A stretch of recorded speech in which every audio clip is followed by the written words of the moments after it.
Assalamualaikum warahmatullahi wabarakatuh. Perkenalkan, nama saya Syabina Putri Asma dengan NIM D1A02410446. Di video kali ini saya akan menyampaikan materi terkait ejaan bahasa Indonesia dengan Bapak Andra Aderianto MA selaku dosen pengampu mata kuliah bahasa Indonesia guna memenuhi tugas ujian akhir semester program studi Ilmu Hukum Universitas Mataram. Baik, dalam materi ini saya akan menyampaikan 4 submateri. Yang pertama, pengertian ejaan. Yang kedua, macam-macam ejaan. Yang ketiga, pemakaian dan penulisan huruf. Dan yang keempat, penulisan kata dan angka atau bilangan. Masuk ke materi pertama terkait pengertian ejaan. Ejaan dalam bahasa Inggris sering disebut spelling atau to spell yang artinya mengeja.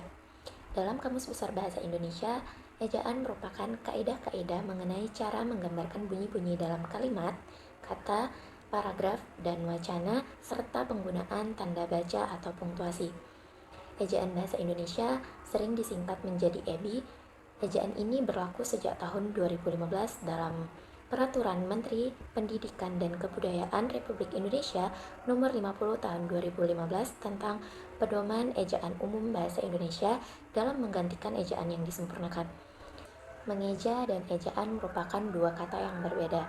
Mengeja adalah kegiatan melafalkan huruf, suku kata atau kata, sedangkan ejaan adalah yang mengatur keseluruhan cara menuliskan bahasa dengan menggunakan huruf, kata, dan tanda baca sebagai sarananya. Selanjutnya kita masuk ke macam-macam ejaan.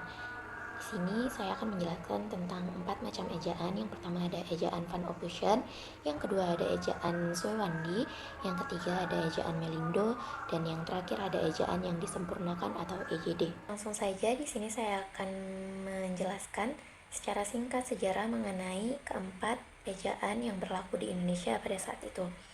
Pertama, ejaan Van Ophusen, di mana ejaan ini pertama kali diperkenalkan di Indonesia pada tahun 1901, yang dibawa oleh Belanda kemudian disesuaikan ke dalam bahasa Melayu pada saat itu.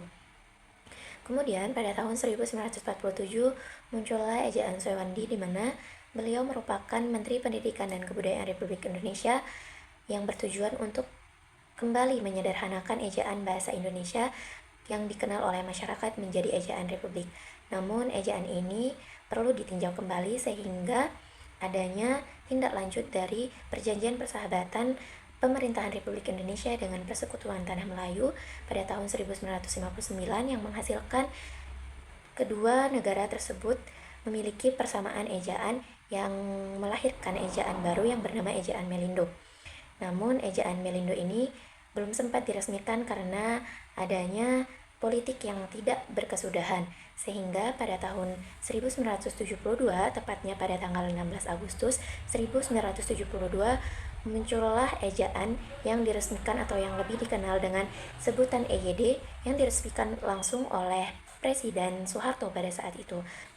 Ejaan ini berbeda dari ejaan-ejaan sebelumnya, di mana ejaan ini tidak lagi menggunakan lambang TJ, DJ, J, dan NJ untuk mewakili huruf yang berbunyi C, J, Y, dan NY. Selain itu, diresmikan pula penggunaan huruf seperti huruf X, Y, Z, dan huruf Q. Selanjutnya, dalam ejaan bahasa Indonesia memiliki 4 hal, yakni pemakaian huruf, penulisan kata, penulisan bilangan, dan tanda baca. Baik, di sini saya akan menjelaskan tentang pemakaian huruf. Yang pertama ada huruf abjad, di mana dalam bahasa Indonesia terdiri dari 26 huruf yang meliputi huruf konsonan dan huruf vokal. Huruf abjad ini terdiri dari huruf A sampai dengan huruf Z. Yang kedua ada huruf vokal. Huruf vokal atau lebih sering dikenal dengan huruf hidup. Dalam bahasa Indonesia terdapat 5 huruf vokal yang sering kita ketahui atau yang sering kita dengar dengan sebutan A, I, U, E, O. Yang ketiga ada huruf konsonan. Huruf konsonan biasa dikenal dengan huruf mati yang merupakan huruf yang dihasilkan dari bunyi hambat tutur manusia. Huruf konsonan ini terdiri dari 21 huruf, yakni huruf B, C, D, F, G, H, J, K, L, M, N, P, Q, R, S, T, V, W, X, Y, Z, di mana pengecualian dari huruf A, E, I, O, dan huruf O. Yang keempat ada huruf diftong. Huruf diftong merupakan dua buah bunyi vokal yang berjajar dalam satu suku kata. Ada beberapa diftong dalam bahasa Indonesia, yakni ai, au, oi, dan ei.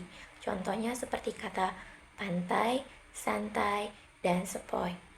Atau contoh lainnya. Yang terakhir ada kluster. Kluster merupakan gabungan dua buah konsonan dalam suatu suku kata. Kluster juga sering disebut dengan konsonan rangkap. Contohnya seperti KH, NG, NY, TR, dan SY. Contohnya seperti kata khawatir, sayang, sunyi, syarat, dan transisi. Baik, selanjutnya ada penulisan huruf, di mana dalam bahasa Indonesia penulisan huruf dibedakan menjadi dua, yakni huruf kapital dan huruf miring. Huruf kapital sendiri merupakan huruf yang ditulis pada awal kata atau kalimat menggunakan huruf besar. Sedangkan huruf miring adalah huruf yang digunakan pada saat penulisan buku, artikel ilmiah, istilah asing, atau peristiwa penting yang memang menggunakan huruf miring. Pertama, penulisan huruf kapital. Penulisan huruf kapital pada awal kalimat, contohnya seperti ibu pergi ke pasar. Ibu merupakan kalimat atau kata pertama dalam penulisan huruf kapital yang diawali dengan huruf I. Kemudian ada huruf pertama kalimat langsung, huruf dalam ungkapan dengan agama, kitab suci, nama Tuhan, gelar, kehormatan, keturunan, suku, agama, ras, bangsa, serta nama jabatan atau nama orang ditulis menggunakan huruf kapital seperti contohnya yang sudah saya jelaskan tadi. Kemudian penulisan dalam huruf miring yang sering digunakan pada penulisan nama buku atau judul buku ilmiah, artikel, dan lain sebagainya digunakan untuk menjelaskan atau memberikan keterangan bahwa kata atau kalimat tersebut penting sehingga menggunakan huruf miring. Yang ketiga ada penulisan kata. Penulisan kata terdiri dari 8 bagian, yakni yang pertama ada kata dasar atau kata tunggal, merupakan kata yang ditulis sebagai satu kesatuan. Penamaan kata dasar lebih pada bentuknya yang belum mengalami proses morfologis. Contohnya seperti buku itu sangat tebal, di mana kata buku dan tebal merupakan kata dasar yang belum mengalami morfologis. Selanjutnya ada kata turunan. Kata dasar yang sudah mengalami proses morfologis merupakan kata turunan seperti pengimbuhan, pemajemukan, pengulangan, dan penyingkatan. Salah satu contohnya dalam kata imbuhan seperti diampuni, diperpanjang, bergelar, memperingatkan, mempermainkan, atau penetapan, dan contoh lainnya. Yang ketiga ada kata ulang. Bentuk kata ulang ditulis secara lengkap dengan menggunakan kata hubung seperti ibu-ibu, kupu-kupu, adik-adik, dan lain sebagainya. Yang keempat ada gabungan kata, di mana yang pertama ada kata majemuk yang ditulis terpisah, contohnya seperti duta besar, orang tua, dan lain sebagainya. Yang kedua ada gabungan kata yang menimbulkan salah baca, dapat diberikan tanda baca atau tanda hubung untuk menegaskan pertalian di antara unsur yang bersangkutan. Contohnya seperti anak, istri, adik, kakak, dan lain sebagainya. Yang kelima ada kata gantiku, kau, mu, dan nya. Pada kata gantiku dan kau biasanya ditulis serangkai dengan kata yang mengikutinya. Contohnya seperti apa yang ku miliki boleh kau miliki, di mana kata ku miliki dan kau ambil merupakan kata yang ditulis serangkai dengan kata yang mengikutinya.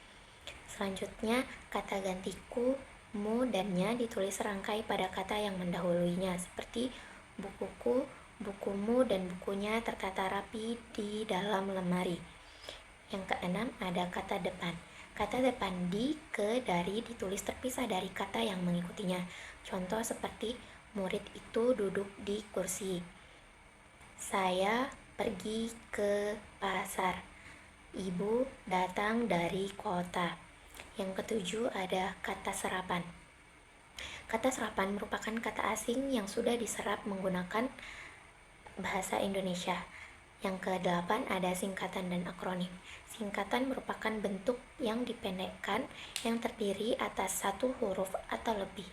Sedangkan akronim adalah singkatan yang berupa gabungan huruf awal kata atau suku kata atau gabungan dari keduanya sehingga disingkat dan dibaca dan diperlakukan sebagai kata. Contoh dari singkatan yakni nomor disingkat menjadi NO atau no, singkatan perguruan tinggi disingkat menjadi PT, terus ada BUMN, KTP, dan lain sebagainya. Sedangkan contoh singkatan dari akronim yakni ada SIM, pemilu, ABRI, dan lain sebagainya. Materi yang terakhir yakni penulisan angka dan bilangan. Angka digunakan untuk menyatakan lambang, bilangan, atau nomor. Dalam tulisan lazim digunakan angka Arab atau angka Romawi. Angka Arab contohnya seperti yang biasa kita gunakan, angka 1, 2, 3, 4, 5, 6, 7, 8, 9, dan seterusnya. Sedangkan angka Romawi dapat dilihat dalam PPT, sudah saya berikan contohnya. Angka digunakan untuk menyatakan ukuran panjang, satuan waktu, nilai uang, kuantitas, dan lain sebagainya. Sedangkan lambang sendiri digunakan dalam bilangan pecahan seperti setengah, 3/4, dan lain sebagainya. Baik, mungkin itu saja yang dapat saya sampaikan mengenai materi ejaan bahasa Indonesia. Kurang lebihnya mohon dimaafkan. Sekian dan terima kasih. Wassalamualaikum warahmatullahi wabarakatuh.